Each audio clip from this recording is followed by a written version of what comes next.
Hello guys, তোমরা কেমন আছো? আশা করি ভালোই আছো। আমিও ভালো আছি। আজকে তোমাদের সামনে আবার আরেকটা নতুন রেসিপি নিয়ে চলে এসেছি। তার নাম হচ্ছে আবাদি মুরগ কোরমা। তো আবাদি মুরগ কোরমা কিভাবে করতে হবে সেই রেসিপিটা তোমরা জানার জন্য আমার সঙ্গে চলো আমার রান্নাঘরে। তো বন্ধুরা, আমি আজকে বানাবো আবাদি মুরগ কোরমা। তার জন্য যেই উপকরণগুলো লাগছে সেগুলো চলো দেখিয়ে দিই। রিফাইন্ড অয়েল লাগবে, ঘি লাগবে, ফোড়নের জন্য লাগবে একটা শুকনো লঙ্কা, তেজপাতা, 3টে এলাচ, 2টো লবঙ্গ আর একটা দারচিনি। আর নুন তো স্বাদ অনুসারে তো লাগবেই। লাগবে তোমার আদা বাটা, রসুন বাটা, ফ্যাটানো টক দই। এখানে আমি রেখেছি হালকা করে পেঁয়াজ একটুখানি ভেজেছি, আর হালকা কাজু বাদাম একটু বেটেছি, দুটো একসঙ্গে। আর এখানে বেরেস্তা করেছি।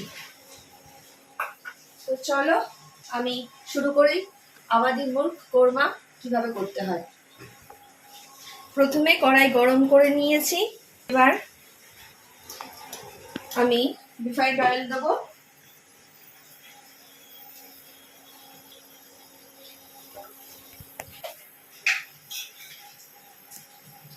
তার সঙ্গে 1 চামচ ঘি দিয়ে দিলাম।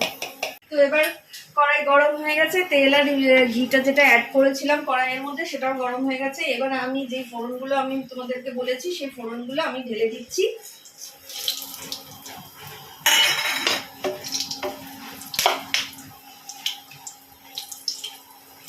ইন্ডাকশনটা একটুখানি আস্তে করে দিলাম কারণ অনেকটা গরম হয়ে গেছে তেলটা। এবার আমি রসুন বাটা দিচ্ছি।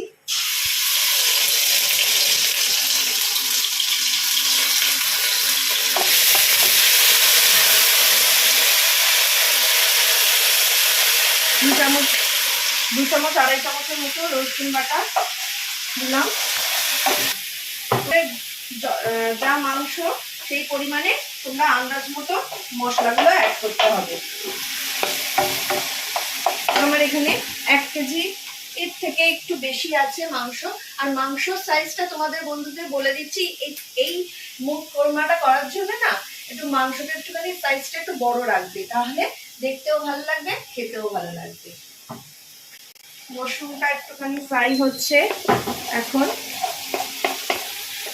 এখানে যে রসুনটা যে ফ্রাইটা হচ্ছে, রসুন বাটাটা যেটা ফ্রাই হচ্ছে, ততক্ষণে আমি তোমাদের বলে দিই এর মধ্যে যে ম্যারিনেশনগুলো করেছি চিকেনের মধ্যে, সেই চিকেনের মধ্যে অল্পটুকু নুন দিয়েছি, স্বাদ অনুসারে নুন তোমরা অ্যাড করবে। আর রসুন বাটা, আদা বাটা আর একটু স্লাইড লঙ্কা বাটা দিয়ে আমি ম্যারিনেশন করে প্রায় 1 ঘন্টা 1.5 ঘন্টার মতো রেখেই দিয়েছিলাম। তোমরা এর থেকে বেশি হলেও সেই সময়ও রাখতে পারো, 2 ঘন্টা, কোনো ব্যাপার না। যত বেশি রাখবে এই ম্যারিনেশনটা তত বেশি ফ্লেভারফুল হবে। তো বলতে বলতে এটা দেখো একটুখানি হয়েও গেছে। এবার আমি জিঞ্জার পেস্ট দেবো, এটাও তোমাদের পরিমাণ মতো দিয়ে দেবে। আমি অলরেডি এখানে কিন্তু ম্যারিনেশনে দিয়েছি, সুতরাং আমি এখানে অল্পই দেবো। আর আমাদের বাড়িতে না একটুখানি গ্রেভিটা সবাই পছন্দ করে, সেই জন্য আমি গ্রেভির জন্য এই মশলাগুলো একটু বেশি দিই, কারণ আমার বাড়িতে সবাই একটুখানি গ্রেভিটা একটুখানি খেতে পছন্দ করে।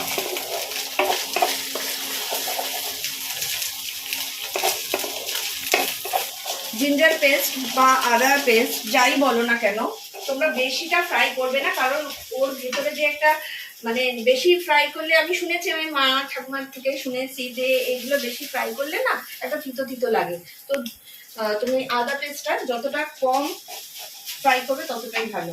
তো এবার আমি কথা না বাড়িয়ে আর একটু বলে দিই, এটা হচ্ছে আমাদের পেঁয়াজ হালকা করে আমি ভেজে নিয়েছিলাম, আর তার সঙ্গে হালকা করে তোমার কাজু বাদাম ভেজে নিয়েছিলাম, সেই দুটোকে একসঙ্গে পেস্ট করেছি। এই দেখো পেস্ট করেছি, এটা এবার আমি ঢেলে দেবো এর মধ্যে।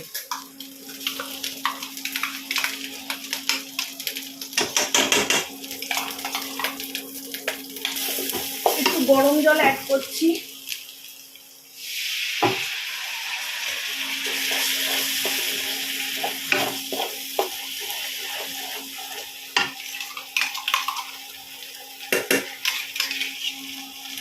মশলার জলটা এর মধ্যে দিয়ে দিলে না স্বাদটা একটু বাড়ে। তো আমি এটা দিয়ে ভালো করে আবার কষাতে থাকবো।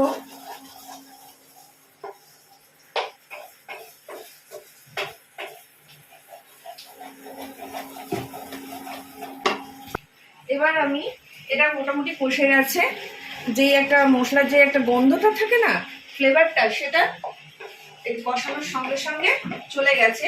এবার আমি এই মাংসগুলো অ্যাড করব।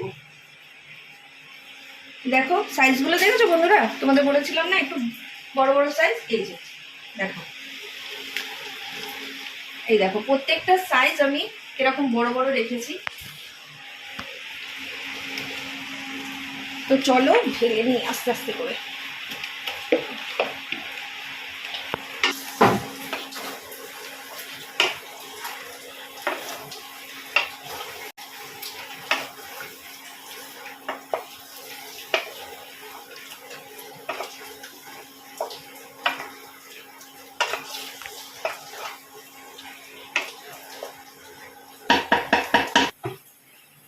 আমি ভালো করে নাড়িয়ে দিলাম।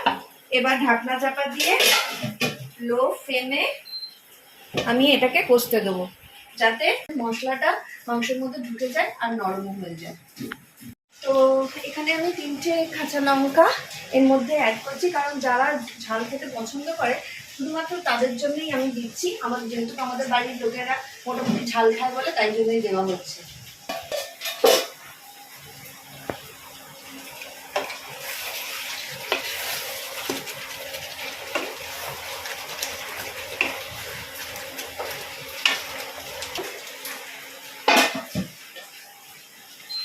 মধ্যে কষে গেছে, আমি দেখলাম একটুখানি মাংসগুলো একটু গলে গেছে, আর একটু গলতে বাকি রয়েছে, কিন্তু মোটামুটি 50% গলে গেছে।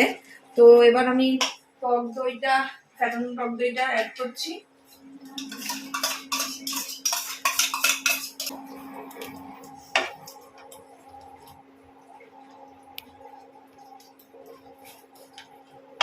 এবার আমি সামান্য গরম জল অ্যাড করব, ব্যাস। এটা এবার কষবে আবার। এবার আমি আবার ঢাকনা খুলে দেখব।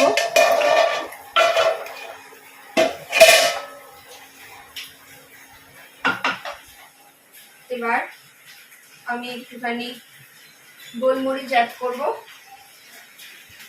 তোমরা সামরিচ করলে বেটার হবে।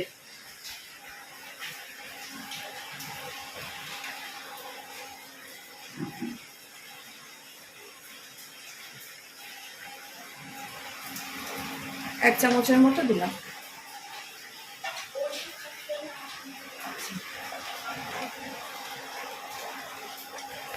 এবার একটুখানি মিষ্টি অ্যাড করব, ব্যাস।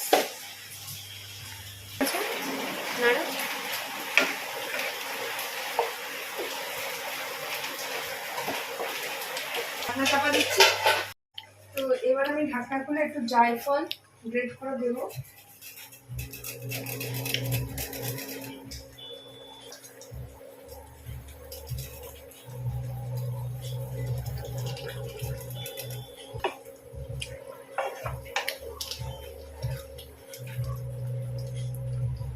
এবারে আমি রেসটা অ্যাড করব।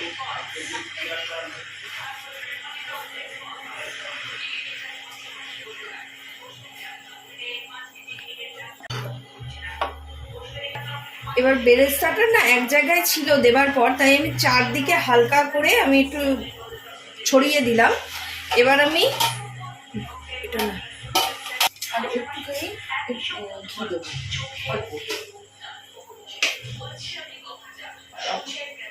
একটুখানি আমি ঘি অ্যাড করলাম, জাস্ট একটু ফ্লেভারের জন্য।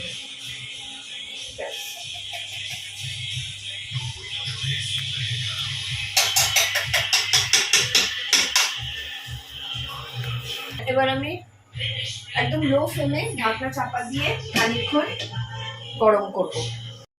ফুল কমপ্লিট হয়ে গেছে। এবার একদম বন্ধ করে দিয়েছি।